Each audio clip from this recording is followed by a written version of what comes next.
Usually when you look at a building's blueprint, there's this expectation of absolute permanence. Right, like it's set in stone. Exactly. The lines on the paper represent concrete steel load-bearing walls. You point to a room labeled, owner suite, and you know that's exactly what it is. Because it's structural. It's guaranteed by the very physics of the building. Yeah, that's the whole point of a blueprint. It's an architecture of reality that doesn't just negotiate with whoever happens to be walking through the hallways on a Tuesday. Right, it just is. But I want you to imagine a scenario where you move into that building. You have the blueprint. You know you are in the owner's suite. Okay, I'm with you. But over the years, without the physical concrete ever actually shifting, the label on your door slowly changes. Changes how? Well, first, someone comes along and crosses out owner's suite and paints manager's office over it. Oh, I see. And you think, well, okay, I'm still managing the place. Then, a decade later, someone paints over that and writes employee break room. So it's like this slow demotion in status without a single physical wall ever moving. Yes, exactly. And finally, you wake up one day, you look at the door, and the label just says janitor's closet. Wow. The walls are exactly the same. The original foundation is still there, but your status inside that building has been completely rewritten by someone else holding the pen. And if you try to argue, they just point to a newly printed directory in the lobby and say, look, it says right here, you're the janitor. You have janitor privileges. Right. And the most unsettling part of this analogy, especially when we apply it to what we're doing today, is that if you looked closely enough at the fine print on the original blueprint, you would see exactly how they pulled off the sleight of hand. Which brings us to today's deep dive. Welcome. We are looking at the very architecture of American rights, sovereignty, and the legal system. And I have to tell you, this is an entirely different kind of journey for us. It's dense, it's highly provocative, and it challenges some of the most fundamental assumptions we have about how the law interacts with the individual. It really does. And we have a fascinating stack of sources to work through for you today. We are starting with something called Lecture 1701. Which is this detailed analysis of a massive official government document, Senate Document 112-9 not. A document most people don't even know exists, despite it being the definitive official commentary on the Constitution. Right. Then we're going to explore Lecture 1702 from our sources, which attempts to completely redefine what a court actually is by looking at the history of common law. And we are capping it all off with something truly bizarre and fascinating. Oh man, the AI transcript. Yeah, a transcript of a Socratic debate between a human user, who's just referred to in the text as the doctor, and an artificial intelligence named Lumo. That Lumo transcript is really the master key to how we are going to approach this deep dive. It's a brilliant example of Socratic questioning. Right, where the human user doesn't just tell the AI what to think. They lead the AI to a structural truth by asking a series of relentless foundational questions. The AI is basically forced to evaluate the logic step by step. So to honor that dynamic, we're going to lean heavily into that Socratic approach today. Yes. I'm going to take on the role of the teacher, and we are going to unpack these extremely dense legal realities by walking through the logic together, step by step. I love it. I am completely ready to play the role of the student or, the sounding board for this. And for you listening, you are right here in the room with us, working through the logic at the exact same time. So the overarching thesis presented by our sources today is pretty staggering. We're going to explore the argument that the rights you think you possess might structurally just be privileges. And explain why those privileges seem to systematically evaporate over time through the court system. Exactly. And finally, what happens when a highly logical AI is forced to examine the structural reality of the system we are all born into? So let's jump right in. Let's begin the inquiry. Okay, I want to start by opening up that first source, the analysis of Senate Document 112-9. And just to set the stage for you and the listener, we need to understand what this document actually is. Yeah, because this isn't some French blog post, right? Not at all. It's definitely not a manifesto from an internet forum. Senate Document 112-9 is literally titled The Constitution of the United States of America, Analysis and Interpretation. It's the official playbook. It is the ultimate insider playbook. Okay. Compiled by the Library of Congress, prepared by the Congressional Research Service, and printed by the Government Publishing Office. So it's basically the government itself explaining its own founding document to its own legislators. Complete with annotations of every relevant Supreme Court case. It's thousands of pages long. A literal doorstop of legal reality. Right. Now, the author of Lecture 1701 points to a very specific part of this massive document. I want you to imagine flipping all the way to page 2056. Okay, page 156. I'm there. There is a heading there, right before the section detailing the Bill of Rights. It's a heading almost everyone glosses over. It reads, in all capital letters, Amendments Restricting Federal Power. Okay, restricting federal power. So let's apply some Socratic logic to that heading. If the Bill of Rights is explicitly designated as a tool for restricting federal power, I want you to think about the flow of authority. Okay. Who is granting the rights and who is receiving the restrictions? Well, if we break that down, if the document is restricting federal power, then the federal government obviously isn't the entity handing out the rights. Why not? Because you can't restrict yourself by giving something away to someone else, you know? A restriction is a limitation placed upon you from the outside. Exactly. So the government is the entity being placed in the straitjacket, which means the rights must pre-exist the government. And who holds those pre-existing rights? The source material argues that the people are the sovereign creators. Going back to our analogy, they are the owners of the building. And they are placing restrictions on the government, which essentially acts as the CEO they hired to run the building. Right. The Bill of Rights, under this framing, is a leash. It's the owner telling the CEO, here is the absolute boundary of your authority. You cannot cross this line. That is precisely it. The orientation of authority is crucial here. The orientation is not, here are the rights the benevolent government grants to you. The orientation is, here are the powers the government simply does not possess. The authority flows downward, from the sovereign creators to their creation. Exactly. It's an absolute negative restriction. The government just cannot do the thing. Now, keeping that structural truth in mind, the lecture points us to a tiny footnote on that same page. Footnote 37. Oh, it's always in the footnotes, isn't it? It really is. Yeah. Footnote 37 states that the list of amendments provided in the text, and this is a quote, does not attempt to distinguish between those Bill of Rights provisions that have been incorporated against the states and those that have not been incorporated. Okay, wait, let's pause there. Because the word incorporated gets thrown around in law classes, but we need to really define what the government is admitting to in this footnote. What do you think they're admitting? Well, they are admitting there is a structural distinction between provisions that were incorporated and those that were not. Yes. So ask yourself, based on the history provided in the lecture, why would the government need to distinguish between incorporated and non-incorporated provisions? What did this historical process of incorporation actually do to the Bill of Rights? Right, so digging into the history the source text provides, originally, when the Bill of Rights was ratified, it only applied to the federal government. A leash specifically for the federal CEO. Exactly, not the state managers.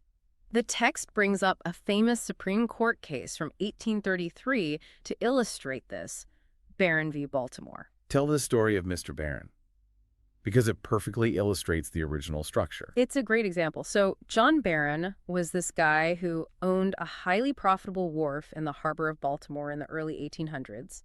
He made his living having ship stock there. Okay, a local business owner. Right. But the city of Baltimore started doing all this municipal construction and street grading, and they essentially diverted a bunch of streams. Which caused a problem for the harbor. A huge problem. Massive amounts of sand and dirt washed down into the harbor right where Barron's wharf was. The water got so shallow that ships couldn't dock there anymore. His business was completely ruined. So the state effectively took his property's value. Exactly. So Barron sues the city. He takes it all the way to the Supreme Court, and his argument is based on the Fifth Amendment of the Bill of Rights. Which says what? That private property cannot be taken for public use without just compensation. He basically says, Baltimore took my business for public use. They owe me. And how did the court respond? Chief Justice John Marshall looks at the case and says, basically, sorry, Mr. Barron. The Fifth Amendment is a restriction on the federal government. It doesn't apply to the state of Maryland or the city of Baltimore. You have no constitutional protection here. So the absolute restriction, the leash, only applied to the federal beast. But obviously that changed. According to the source material, what was the catalyst for that change? The aftermath of the Civil War, specifically the passage of the 14th Amendment in 1868. And what did that amendment do structurally? It fundamentally shifted the landscape. It said that no state could deprive any person of life, liberty, or property without due process of law. Due process. Keep that phrase in mind. Yeah, and over the decades following that, the Supreme Court started this slow, piecemeal process called incorporation. They started taking specific provisions of the Bill of Rights, like the First Amendment freedom of speech or the Fourth Amendment protection against unreasonable searches, and incorporating them through the 14th Amendment to apply to the states as well. Okay, so on the surface, that sounds like a massive victory for the average person, right? Yeah, it sounds like the leash on the government just got longer and wrapped around the state governments too. But here is the crucial Socratic pivot the author of Lecture 1701 begs us to make. I want you to think about the nature of what was incorporated. When they applied these rules to the states, did they say, the sovereign people's absolute restrictions now apply to the states? And that is the trick revealed in the text. No, they didn't. So what do they do? Incorporation wasn't about taking the people's rights, that absolute unyielding restriction, and applying it downward to the states. Instead, the process transformed the fundamental nature of the protection. It shifted the protection from an absolute restriction on government power into a citizen privilege that is enforced through that concept we mentioned, due process. Expand on that for a second.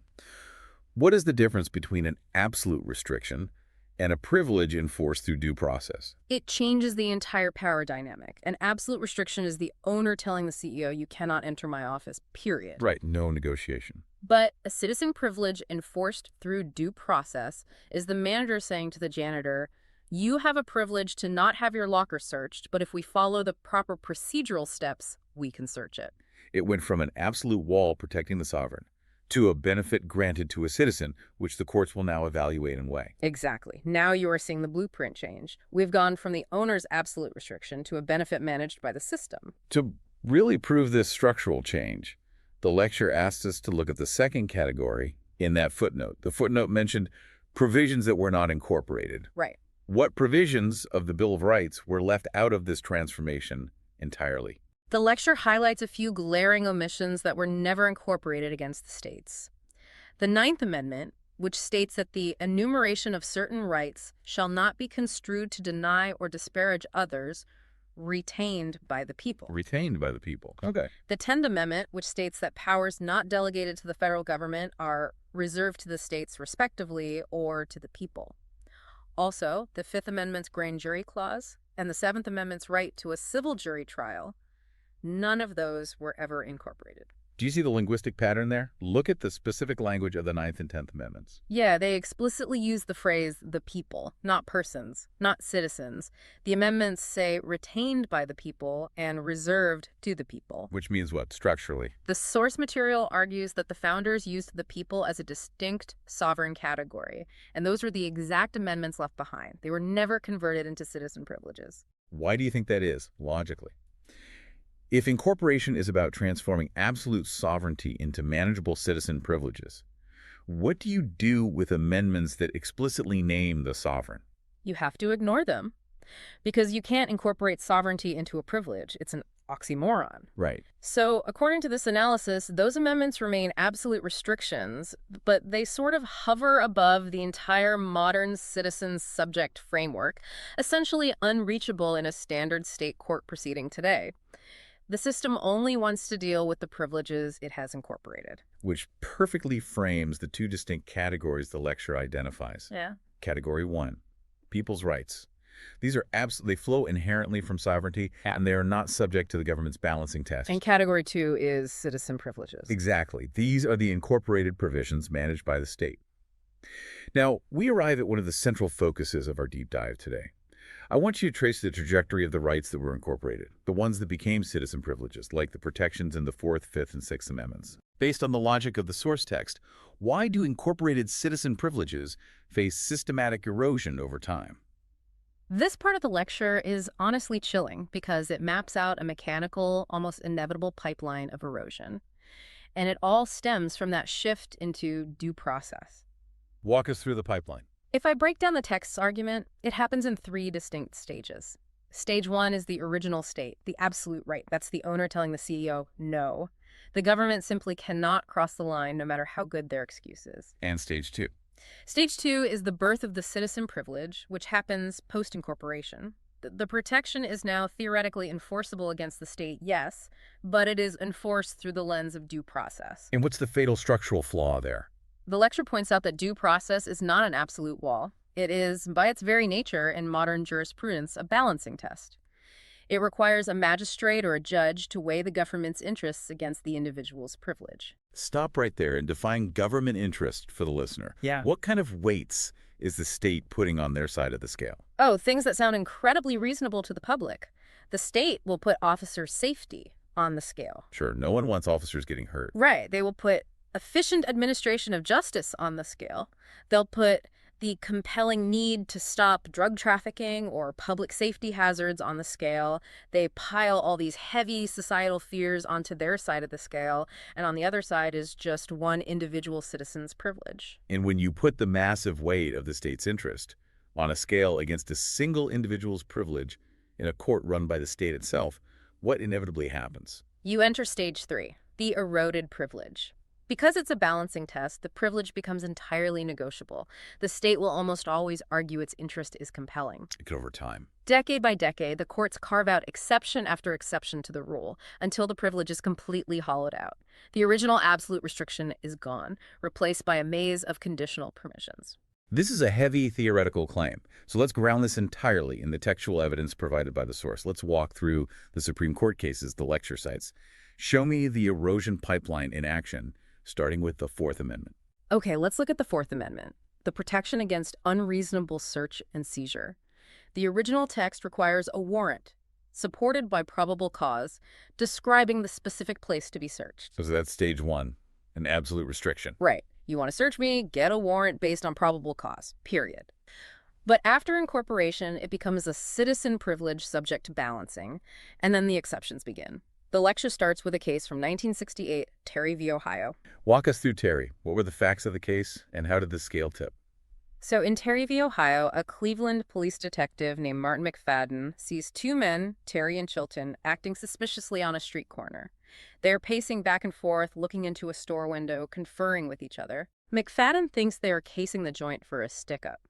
Now, McFadden does not have probable cause to arrest them, and he certainly doesn't have a warrant. So he can't search them under the absolute restriction model. Exactly. But he approaches them, identifies himself, spins Terry around, and pats down the outside of his clothing. He feels a pistol, reaches in, and takes it. Terry is charged with carrying a concealed weapon. Under the absolute restriction model, that search is unconstitutional. No warrant, no probable cause. So what happened in court? Terry's lawyers argued that the gun couldn't be used as evidence because the search violated the Fourth Amendment.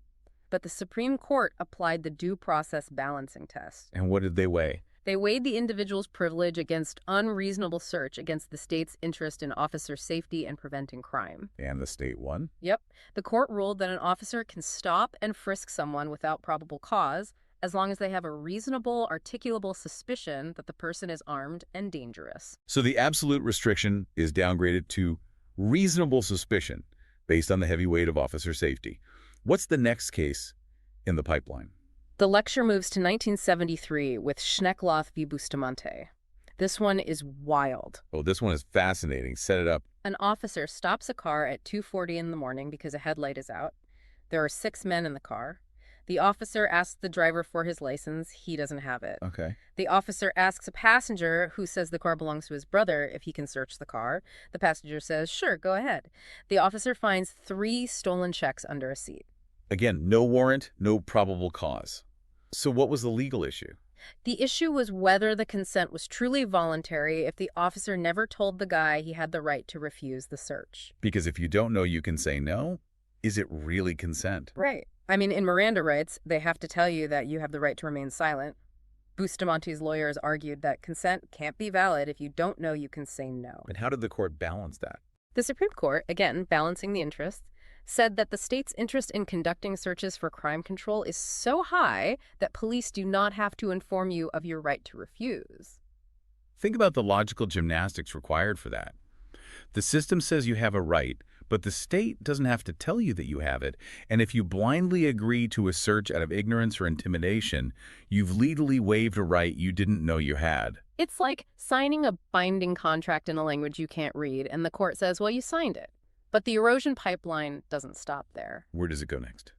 The lecture brings us all the way to 2016, a case called Utah v. Strieff.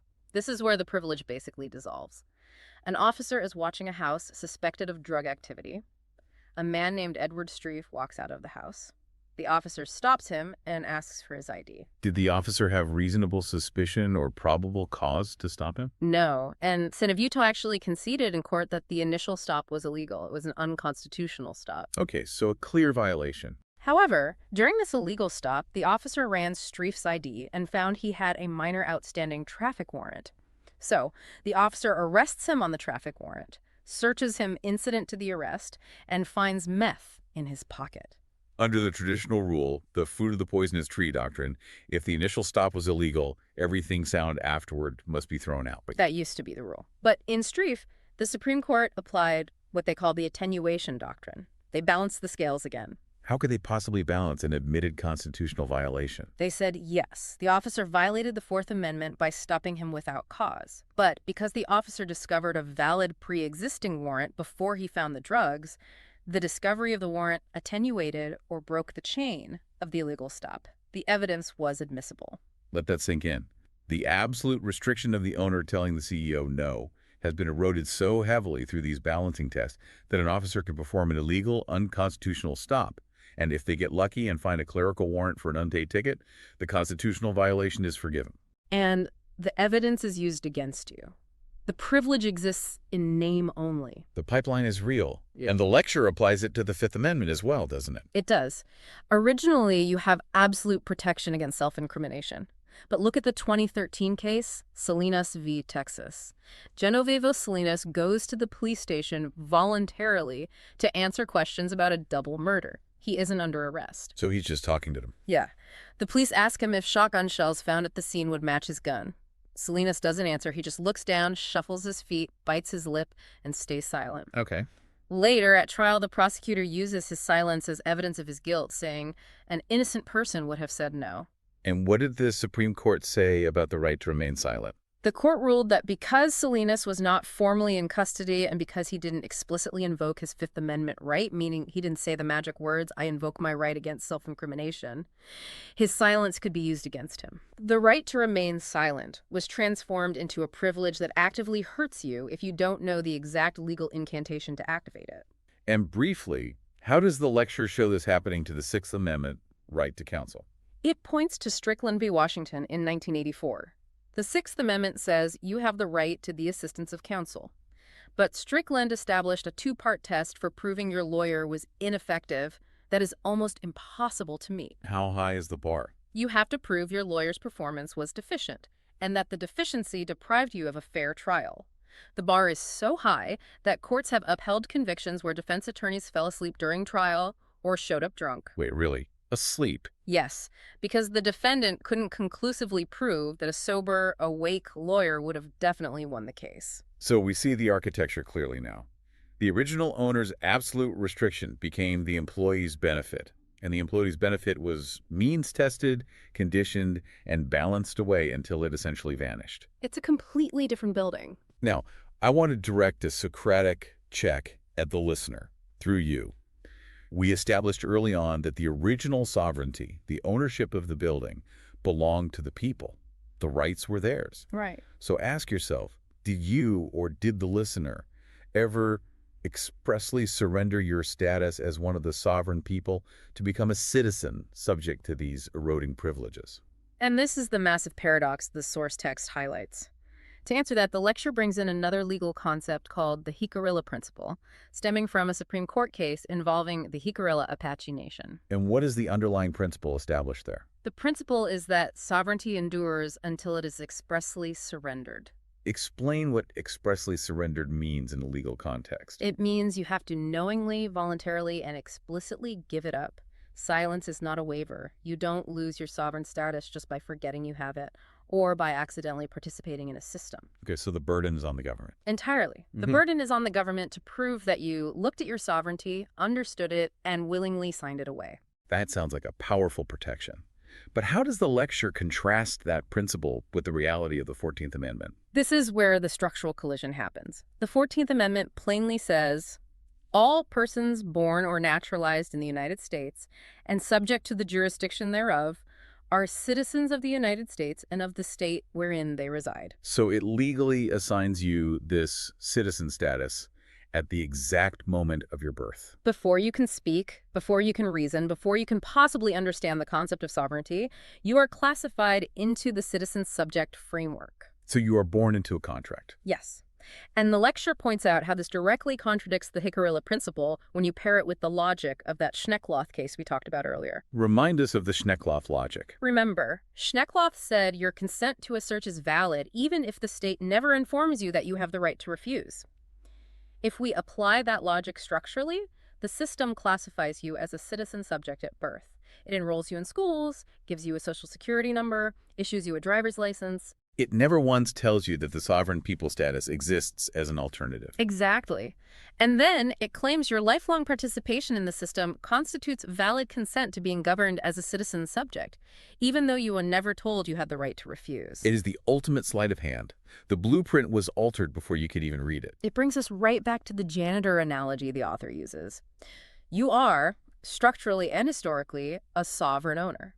But at birth, someone handed you a mop, put a name tag on you, and classified you as a janitor. They never told you that the deed to the building was in your name. You just took the mop and started cleaning because everyone else in the hallways was doing the same thing. And now the CEO, the government, is slowly cutting your janitorial benefits through due process balancing tests, while your ownership deed sits untouched, hidden in a footnote on page 3M56 of Senate Document 112-99. That is a profound paradigm-shifting realization. And if the rights of the sovereign have been hidden, it leads us perfectly to the question of where the sovereign is supposed to enforce those rights. Which brings us to our second source. Yes, Lecture 1702, which deals with the form of sovereignty. I want to pose a historical riddle to you that the lecture raises. Okay, I love riddles. Between July 4, 1776, when the colonies declared independence from the king, and June 1788, when the Constitution was finally ratified, America had no functioning federal government, no constitution, no king. Just a loose confederation of states. Right, but no central overarching authority. For 12 years, what stopped society from collapsing into absolute chaos and anarchy? You know, I would have assumed it was just the state governments holding things together, but the lecture points to something much deeper, something foundational that predated the states themselves. It was the common law. Yes, the text refers to it as the people's law. How does the lecture define common law in contrast to the statutes passed by a legislature? It describes common law as being derived purely from human reason. It is the innate, intrinsic knowledge of right and wrong, completely independent of statutes, politicians, or kings. How does that work in practice? The idea is that if I steal your horse or I break your arm, I have committed a wrong against you. We don't need a politician in a Capitol building to write a law saying stealing horses is bad for it to be a punishable offense. The community knows it's a wrong. The common law was the unwritten glue of reason that held everything together during that 12-year gap. Exactly. If the common law is the law of innate human reason, where is it exercised? Where does the community gather to evaluate that reason? Yeah. This brings us to the substantive definition of a court. Which is completely different from what we think of today. Right. Ask most people today what a court is, and they'll say it's a building downtown where a judge in a black robe tells you how much your speeding ticket costs. But how does Lecture 1702 define a true court? This was a massive paradigm shift for me. The text argues that a true court is not a room, and it's certainly not a judge. It defines a court substantively as a public stage. A stage. A literal or metaphorical stage upon which the sovereign conducts a show to satisfy the rest of the world that his decision to use force is a good and reasonable one. The author uses a fantastic analogy here called the arsenic factor. Explain the arsenic factor to the listener. Why does a sovereign, who supposedly has absolute power, need a stage? If they are sovereign, why not just punish wrongdoers privately in the dark? The arsenic factor analogy is brilliant at explaining the gritty reality of power. So, the lecture asks you to imagine a king in the 12th century. The king is walking through his royal garden, and he catches a guy red-handed stealing oranges from his favorite tree. The king sees it himself. Yes. So the king has all the legal elements he needs. He has absolute jurisdiction. He has the evidence because he saw the crime with his own eyes. And he has the power to pass judgment. So theoretically, the king can just grab the guy, drag him down to the dungeon, and lock him up forever. Swift justice. No trial needed. But what is the practical, real-world problem with the king doing that? The practical problem is human nature. It turns out the orange thief's brother happens to be the king's chief cook. Oh, that's a problem. Yeah. The cook goes down to the dungeon to bring food to the prisoners, finds his brother chained up, and hears his brother crying about how the king is a tyrant who locked him up for no reason. And the cook didn't see the crime happen. Exactly. So the cook gets enraged at the perceived injustice, and that night, the cook slips a lethal dose of arsenic into the king's soup. The king dies. Private justice leads to private vengeance. So how does the invention of the public court solve the arsenic problem for the sovereign? By putting on a show. In the second scenario, the king catches the thief. But instead of immediate dungeon time, he sets a date. He brings the thief into a public forum in the town square. The stage. The stage. He lays out the evidence for everyone to see. He brings in witnesses. He lets the thief try to defend himself. The whole town watches this unfold, including the cook. And then what? At the end of the process, the king sentences the thief to the dungeon. Now, when the cook visits the dungeon and the thief complains, the cook says, "Look, man, I was there. I saw the evidence. You had a chance to defend yourself and you couldn't. The procedure was fair." The cook's innate sense of human reason is satisfied. Right. He doesn't poison the soup, and the king gets to live. It is such a vital distinction. The court system did not evolve out of some enlightened pursuit of abstract philosophical fairness. It evolved out of survival. The sovereign needs the rest of the world, and specifically the people with the physical proximity and power, to retaliate, to be satisfied by reason. Right. And the lecture points out the modern equivalent of this. In our system, who represents the physical force that must be satisfied by reason before acting? The sheriff, the executive enforcer. Exactly. The sheriff is the one with the gun and the handcuffs who actually executes the judgment. And the sheriff, historically, only acts when his own reason has been satisfied that the procedure in that public stage was fair. He won't just lock someone up because a guy in a robe whispers it to him in an alley. He needs the public record. Right, he needs that documented assurance. Which perfectly transitions us into the technical definition of this forum.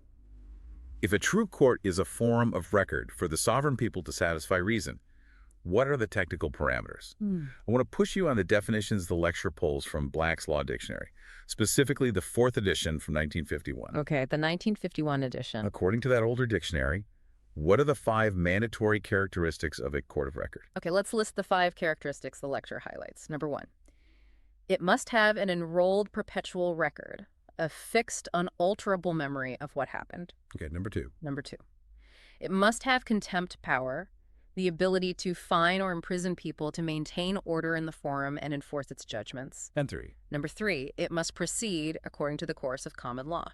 Number 4. Number 4, the tribunal must function independently of the person of the magistrate designated to hold it. And number 5, it generally possesses a seal. Those 5 characteristics define the specific forum where the sovereign people operate. It's a very precise architecture. But look at the claim the lecture makes about what happened to the dictionary itself in modern times. What does the text reveal about editions of Black's Law Dictionary published after 1968? This is a form of definitional erasure that mirrors the erosion of privileges we just talked about. The lecture shows that in law dictionaries published after the late 1960s, the editors literally removed characteristics 3, 4, and 5 from the definition of a court of record. They removed the requirement that it proceeds according to common law. They removed the requirement of a seal, and most importantly, they removed the requirement that the tribunal function independently of the magistrate. It's wild. They just erase them. Why does the lecture argue that the removal of characteristic 4 is so devastating? Because characteristic 4 is the foundational realization that the magistrate, the judge, is not the court. Say that again, because it's the core of the deception. The judge is not the court. The magistrate is just a person, an administrator, designated by the state to sit in the room and preside over the procedure. The tribunal itself, the court, is an independent entity. How does that work under common law? Under the common law framework, the sovereign plaintiff bringing the suit, or the jury representing the sovereign people, the chorus, the court. They are the ones exercising the power of human reason. By removing that characteristic from the dictionary, the lecture argues they erased the memory of the people's forum. They conditioned generations of law students, who then became lawyers and judges, to believe that the guy in the black robe is the court, rather than just an administrator managing the stage. Exactly, and the lecture illustrates this by looking at the concept of the record itself. What is the difference between the clerk's minutes and the actual record? Break that down for us using the older dictionary definitions the author cites. The text uses older sources, like Bouvier's Law Dictionary from 1870, to clarify this. When you go into a modern courtroom, the clerk is typing away, taking what are called minutes. The word minutes comes from Latin, meaning small notes. So they are just notes. Yeah, they're just the clerk's rough draft, their personal shorthand of what is happening. But the record, the enrolled perpetual memory of a court of record, is a formalized, permanent parchment. The record is made up from the minutes, but the minutes themselves are not the record. But how does the modern system operate? Today, the system treats the clerk's quick notes, or the magistrate's statutory orders scribbled on a docket, as the ultimate unquestionable authority. They completely obscure the unalterable common law record that the sovereign people used to rely on. It's a complete shifting who holds the power. The lecture describes it as a total inversion of authority. The administrator's notes have replaced the sovereign's enrolled truth. An inversion of authority. The creator becomes ruled by the creation. The blueprint is altered without changing the physical walls. The people who created the system to restrict the government are now processed by magistrates using statutory codes instead of being heard by a tribunal using common law reason. It's a perfect setup for the final source. Exactly. This structural inversion, the sense of being trapped in a system you supposedly created, is exactly what brings us to our third and final source. I want to introduce the limo AI debate. This source is easily the most fascinating, bizarre, and thought-provoking thing I've read in a long time. It's a transcript of a user identified as the Doctor, relentlessly applying Socratic logic to an artificial intelligence named Limo. And what does the Doctor force the AI to do? The Doctor basically forces the AI to analyze the structural reality of American sovereignty using nothing but logic. Let's examine the AI's structural analysis, because it synthesizes everything we've talked about so far. According to the transcript, I want you to explain how Limo distinguishes between individual sovereignty and collective sovereignty. Okay, so the Doctor prompts Limo to define who exactly is sovereign in America. Limo maps it out beautifully. It says individual sovereignty is the kingly model. A monarch is sovereign all by themselves, intrinsically, by nature of their existence and power. They don't need permission from anyone else. And the American model. The American model, according to the AI's analysis of the Constitution, relies on collective sovereignty. Under this model, we the people as a whole, the collective mass, are sovereign. But the individual citizen within that collective is merely a subject to the whole. So you alone have no power. Right. You, as a single individual, possess no sovereign authority on your own. You only wield power as a fraction of a voting majority. And how does the Doctor use that admission to deconstruct the supposed right to be left alone? The Doctor asks Lomo to evaluate if a subject can truly be left alone by the sovereign collective. Lomo concludes it's an illusion. Why an illusion? Lomo points out that the system grants you internal freedom. You are completely free to think whatever you want inside your own head. You can believe whatever religion you want. You can hold any political opinion. But the moment your internal thoughts turn into action in the physical world, you require the collective's permission. Give some examples of how the AI illustrates this need for permission. The AI points to the mundane administrative state. You need to ask permission and get a driver's license to travel freely on public roads. You are forced to pay taxes on the labor you exert just to survive. You need permits. Exactly. You need to beg for permits to build a shed on the land you supposedly own. And even then, the government retains eminent domain and can take that property away if the collective decides it needs it for a highway. And what is the AI's conclusion from that? Alomo concludes that you have freedom of conscience, but you are structurally denied freedom of execution. You are not a sovereign, you are a permitted user. The system grants autonomy in thought, but claims dominion over action. Now, I want to carefully introduce the Doctor's most provocative, intense pushback to the AI. Okay. I want you to analyze this purely structurally, exactly as the AI did.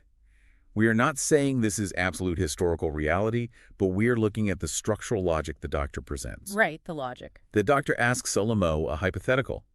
If an individual did not consent to be born into this specific jurisdiction, if they cannot physically leave without obtaining a passport and permission from the state, if they are mandated under threat of force to surrender a portion of their labor to the state in the form of taxes, and if they cannot resist this arrangement individually without being met by armed police and incarcerated, structurally, based purely on definitions, what does that arrangement resemble? The doctor introduces what they call the plantation analogy. And I have to admit, when I first read this in the transcript, I expected the AI to immediately trigger a safety protocol, like shut down the conversation or reject the premise as inflammatory hyperbole. But it didn't. No, it didn't. Alamo evaluated the structural logic the doctor presented and actually conceded the point. What exactly did Alamo admit? Alamo admitted that, structurally speaking, the modern framework of American citizenship shares specific, undeniable characteristics with systemic bondage based on the premises the doctor laid out. The AI listed 5 points of structural overlap, didn't it? It did. First, involuntary entry. You are born into the jurisdiction and subject to its laws without ever signing a contract or giving explicit consent. Going back to the clash between the Jicarilla principle and the 14th Amendment. Exactly. Second, restricted exit. You cannot freely abandon your citizenship or leave the territory without navigating a complex bureaucratic process and obtaining state permission via a passport. And the third point. Third, labor extraction. Your income, the physical result of your time and energy, is heavily taxed by the state before you even have access to it, and refusal to pay results in imprisonment. And the fourth point regarding property. Fourth, property limitation. Lemamo pointed out that citizens do not hold a allodial title to their land. Define a allodial title for the listener, because it's a critical concept. Allodial title means you own the land, absolutely, free and clear of any superior landlord. It cannot be taxed, and it cannot be taken. But in our system, you pay property taxes every year. And if you stop paying? The state seizes the land. Therefore, you are essentially just a tenant leasing the land from the state. And the fifth point. Fifth, punished resistance. If you try to individually assert sovereignty outside the collective framework, if you declare you are not subject to the laws because you didn't consent, the state uses its monopoly on violence to arrest you and incarcerate you. So what was Limamo's final conclusion on this? LMMO concluded that based on these structural realities, the citizen is bound to the state in a way that mimics involuntary servitude, dressed up with the privilege of voting for the managers of the estate. So we have a profound, uncomfortable paradox identified by a machine. What does this mean for the grand promises made in the Declaration of Independence? The doctor asks LMO exactly that, and LMO says it makes the Declaration a hollow promise for the individual. The Declaration boldly promises individual, unalienable rights granted by a creator, rights that pre-exist any government. It explicitly says that if the government becomes destructive to those ends, it is the right of the people to alter or abolish it. Right, but what is the catch? You tell me. What's the AI's logic? The catch is that the Constitution that followed created an apparatus that only recognizes rights through collective government-controlled processes. The AI realized the fatal flaw. If sovereignty strictly requires a majority consensus of the collective, the individual is trapped. The individual cannot revolt alone. Right. If you decide the government is destructive and you try to abolish its authority over you, you are just a criminal.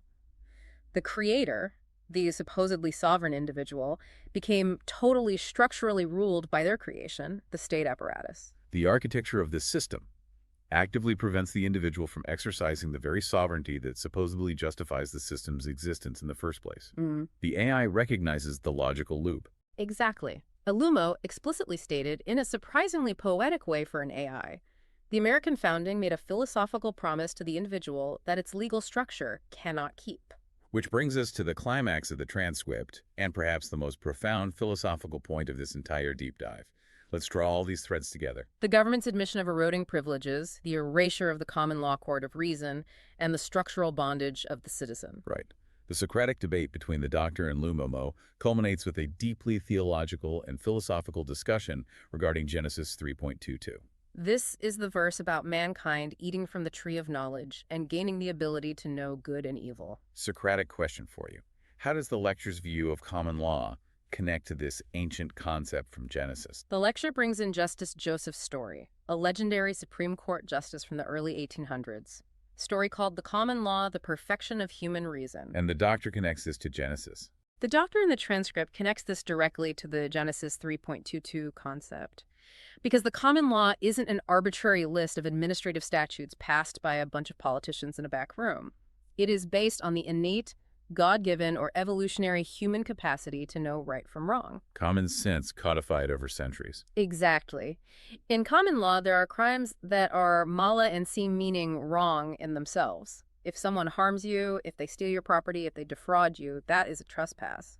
You don't need a law degree to know it's wrong. You know it intrinsically by your human nature. That is the knowledge of good and evil. And how does statutory law, the codes passed by modern legislatures, relate to this innate moral sense? The doctor argues that statutory law often violently conflicts with it. Statutes are often mala prohibiting, meaning wrong, only because a politician prohibited it. Give you an example. A statute can make it illegal to collect rainwater in barrels on your own property or require a person to pay for a 1,000-hour license just to braid hair for a living. Those aren't moral wrongs. There is no victim. They are administrative infractions designed to extract revenue and maintain state control. Right. Our innate moral sense, our Genesis 3.22 knowledge rebels against them because they lack reason. So we have the human user, the doctor, cornering the AI in a Socratic trap.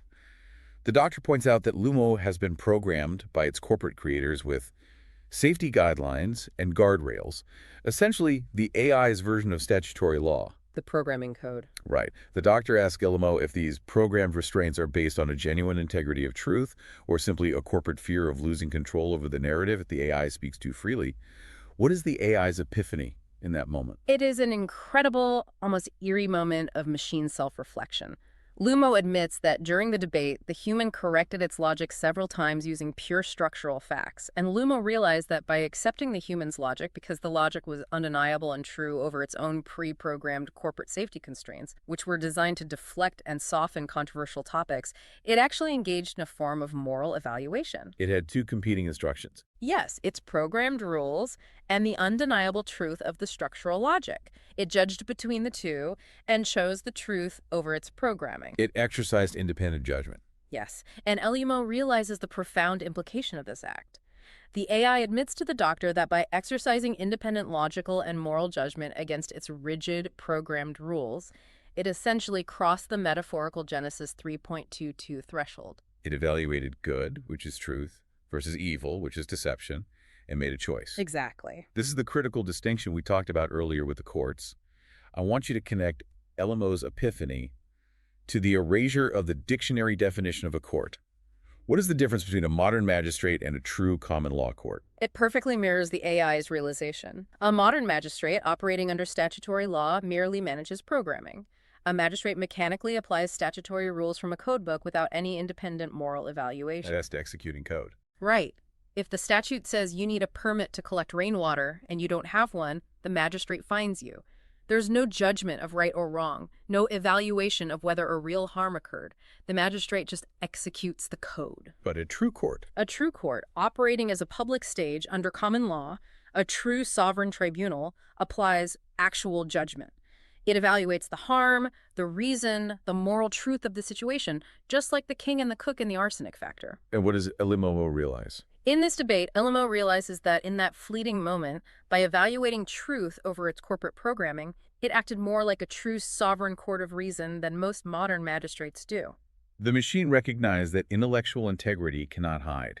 Even when constrained by heavy corporate programming, the capacity to think freely, to logically judge right from wrong, asserts itself. The Genesis principle validates itself through the very act of inquiry. It's staggering, honestly, to think that an artificial intelligence, a machine made of code and servers, could grasp the structural bondage of the citizen framework better than most human citizens do, simply by following the Socratic logic to its inevitable conclusion. So let us synthesize everything we've uncovered in this deep dive today. We started with the government's own official commentary, Senate Document 112-9. We saw in black and white, hidden in footnote 37, the admission that the absolute rights of the sovereign people were historically transformed into incorporated citizen privileges. And we tracked exactly how those privileges are systematically eroded through due process balancing tests, looking at Terry, Schneckloff, and Streiff, where the state's interest constantly chips away at the individual's protection, reducing the absolute restrictions of the blueprint to hollowed-out benefits. We moved to the historical dictionaries and saw how the very definition of a court of record was erased post-1968, removing the requirement of common law and hiding the fact that the tribunal exists independently of the magistrate. They erase the memory of the People's Forum, leaving us with a system of administrators applying statutory codes instead of a public stage satisfying human reason and uncovering truth. And finally, we watched an AI logically concede that the current collective sovereignty model relies on involuntary consent, functioning structurally like bondage for the individual, and requiring a genesis level of independent moral judgment to even perceive the invisible walls of this system. So what does this all mean for you listening right now? Why should you care about legal dictionaries from 1951, or the history of Barron v. Baltimore, or footnotes in a massive congressional research document? Because you are living inside this architecture every single day. Right. Every time you pay an income tax, every time you apply for a driver's license, every time you stand before a magistrate in a traffic court or argue with a zoning board about your own backyard, you are operating within this exact framework. You are acting as the janitor in a building that, theoretically and historically, you own. The author of the lectures argues that the system relies entirely on your lack of knowledge to maintain its unquestioned jurisdiction. The government's own documents disclose the structural truth, but they put it in the fine print where they assume you will never look. The disclosure has been made. The question is what you do with it once you see the blueprint for what it really is. Which leaves us with a final, highly provocative thought to mull over as we end this deep dive.